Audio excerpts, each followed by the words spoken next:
Hey guys, so welcome back to the Unintentional ASMR book club. So in today's video I will be reading The Ice Dragon by George R.R. Martin.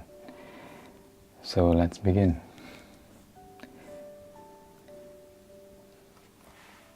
The Ice Dragon was a creature of legend and fear, for no man had ever tamed one. When it flew overhead, it left in its wake desolate, cold, and frozen land. But Adara was not afraid, for Adara was a winter child, born during the worst freeze that anyone, even the old ones, could remember. Adara could not remember the first time she had seen the ice dragon. It seemed that it had always been in her life, glimpsed from afar as she played in the frigid snow, long after the other children had fled the cold. In her 4th year she touched it, and in her 5th year she rode upon its broad, chilled back for the first time. Then, in her 7th year, on a calm summer day, fiery dragons from the north swooped down upon the peaceful farm that was Adara's home. And only a winter child and the ice dragon who loved her could save her world from utter destruction. Adara liked the winter best of all, for when the world grew cold, the ice dragon came. She was never quite sure whether it was the cold that brought the ice dragon, or the ice dragon that brought the cold. That was the sort of question that often troubled her brother Jeff, who was 2 years older than her and insatiably curious. But Adara did not care about such things. So long as the cold and the snow and the ice dragon all arrived on schedule, she was happy. She always knew when they were due because of her birthday. Adara was a winter child, born during the worst freeze that anyone could remember. Even old Laura, who lived on the next farm and remembered things that had happened before anyone else was born. People still talked about that freeze. Adara often heard them.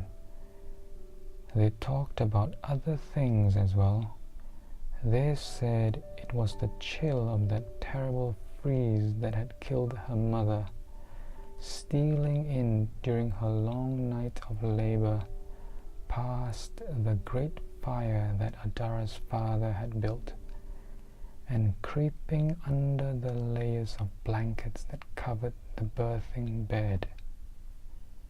And they said that the cold had entered Adara in the womb, that her skin had been pale blue and icy to the touch when she came forth, and that she had never warmed in all the years since. The winter had touched her, left its mark upon her, and made her its own. It was true that Adara was always a child apart. She was a very serious little girl who seldom cared to play with the others.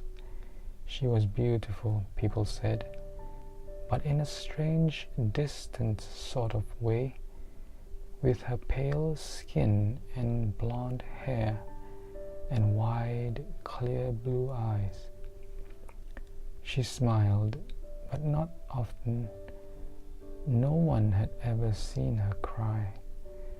Once, when she was 5, she had stepped upon a nail embedded in a board that lay concealed beneath a snowbank, and it had gone clear through her foot. But Adara had not wept or screamed even then. She had pulled her foot loose and walked back to the house, leaving a trail of blood in the snow. And when she had gotten there, she had said only, "Father, I hurt myself."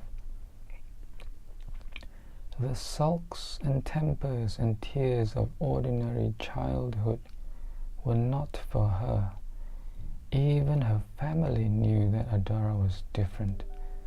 Her father was a huge, gruff bear of a man who had little use for people in general, but a smile always broke across his face when Jeff pestered him with questions, and he was full of hugs and laughter for Terry, Adara's older sister, who was golden and freckled and flirted shamelessly with all the local boys.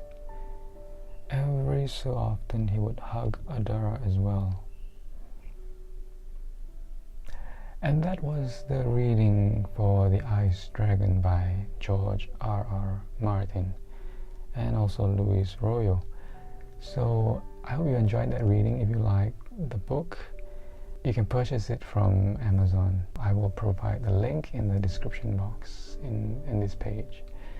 So I hope you have a great day, and I will see you in the next reading. Goodbye.